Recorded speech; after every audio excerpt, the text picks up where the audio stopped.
Joined by sports director Matt McCoy and the fabulously talented, always fun color analyst for your Columbus Blue Jackets, Jody Shelley. Jody, I just want to kind of jump in on this. There's a lot of churn about, people kind of knew that Brad and Bob and maybe Duchesne were going to take off. They all jetted.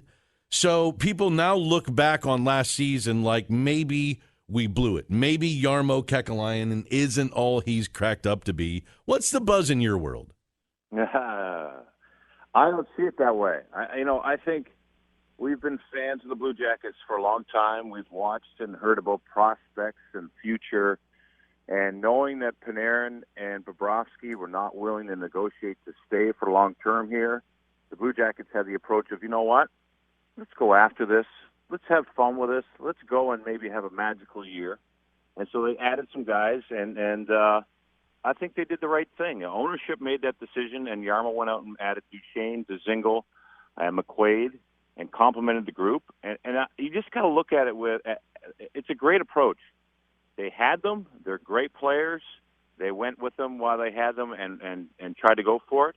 And it was great. They went somewhere they'd never been. The young group went to the second round, saw what this town can be like, the buzz in this town, what they gained from that experience, the guys that are still here, you can't teach. So I think it was an awesome move. It was the right thing to do. Wish those guys good luck, and now it's time to move forward. Yeah, but, you used the phrase magical year. They were in pursuit of a magical year. Was last year magical? Yeah, it was. It really was. Listen, they made the playoffs by 1 point. That's how hard it is to make the playoffs. And the playoffs, I think experience of the Boston Bruins came through. I think Bobrovsky could have made a couple saves that would have helped them get to the Eastern Conference Final. But there's a bright future for this organization. It was magical in the sense of Cam Atkinson, Boone Jenner, guys that have been here, Dubois, who's only been here for a couple of years. They got to experience something that they would never know about in this town in the National Hockey League. So I think it was magical, and I think it's something to build on.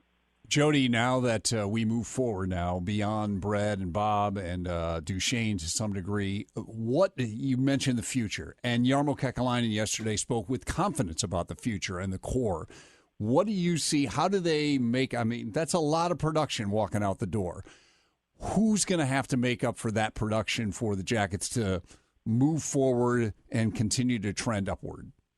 Well, I think if you look at the goaltending position first, it's got to be a team thing. And I think if you look at what Barry Trotz did in Long Island with the Islanders, they played just an outstanding team game defensively that gave them a hope last year to do something. And they did it with two backup goaltenders.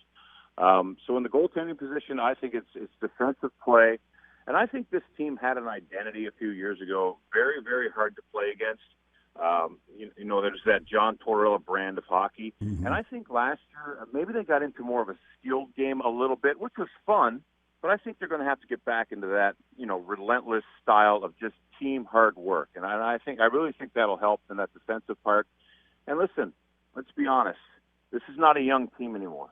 Cam Atkinson is a great player. He scored 41 goals last year with Panarin. He actually said, I scored 32 with Dubinsky as my winger. And Dubinsky's a great player, but what he's saying is he's confident in his ability. All these guys have to step up.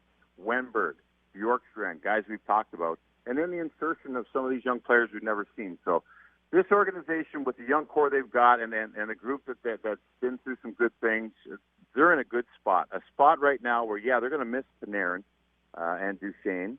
But guys will rise to the occasion. And listen, Jarmo, I still don't know how he got Panarin. Honestly, when I look at that, I look back and think, how did he get him from Chicago? Because the whole league was scratching their head on that one. He's a great GM. I believe in him, and I think he may surprise us here. And it's not free agency. There's a lot of time to do some moves as this season moves along. Color analyst for your Columbus Blue Jackets, Jody Shelley, our guest on News Radio 610 WTVN. So Corpy, 1-year deal. Should we read anything into that? Well, Corpy's in a unique position because we've never really seen him play a great number of games, just a handful every year. He's been Bobrovsky's backup. So this guy now has studied Bobrovsky and been amazed at how hard he works and how great of a goaltender he is. He hears all the chatter. He hears, the Blue Jackets now, Bobrovsky's gone, what are they going to do? Is Merzlikins going to be the guy?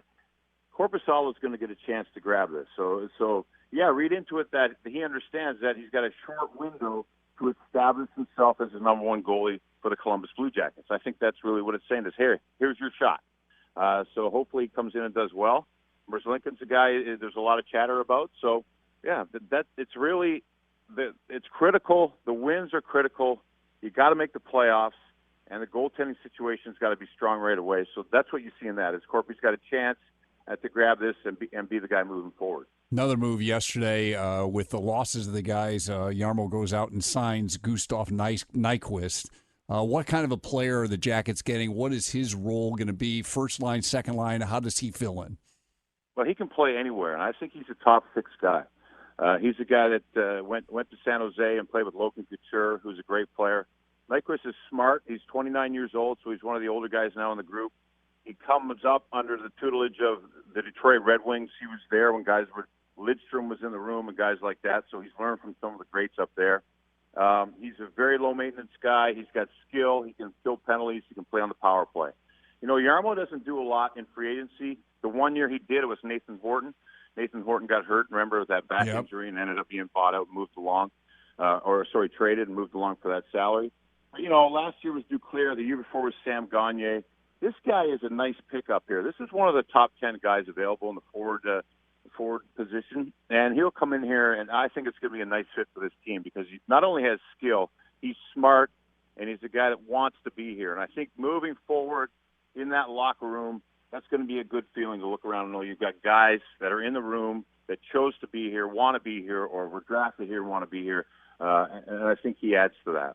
Jody, I asked Joel yesterday, and we talked about it. How do you react when Brad comes back, when Bob comes back into Nationwide Arena? And Joel, you were like, I don't react either way. Like, you don't boo them, but you don't cheer them or whatever. I'm CBJ. I'm cheering for the Jackets. I just wonder, what do you think, Jody, when I think the Rangers come in, I think December 5th, and New Year's Eve, Florida's in town with Bob and goal. How are those guys going to be received by Jacket fans? Oh, I thought you meant by players. If I'm on the ice, I run through the board. Okay, let me ask it. Let's ask it both ways. Let's ask it both ways. If I'm on the ice, I put them in the fourth row of Nationwide Arena, put them right in the seats. I mean, you just take a run at them. Why not? You can't take a run at Bob, though. That's a little obvious. Oh, yes, you can. Yes, you can. No. If you got Bob, you hope to light him up. You hope he comes in with Florida. And before you go out on the ice, you say, boys, let's put 10 up on this guy. Yeah. You want him to have the worst time possible as a player, as a fan, whatever you want to do. I mean, if you feel, there's going to be a nice little ovation when he's honored for. He had 7 great years here, Bobrovsky. Yeah. So whatever, do whatever you want. But if I'm playing against him, I'd run him. I run him. Okay. Time is short, my friend. We can talk all day. Jackets are hot, hot, hot. But here's my final question. I need a short answer. Okay. Yeah. Are the Jackets a playoff team this year? Yes. There you go. Love it. Jody Shelley. Great, we'll Jody. talk more. Great stuff as always. Jody Shelley, your color man for the CBJ.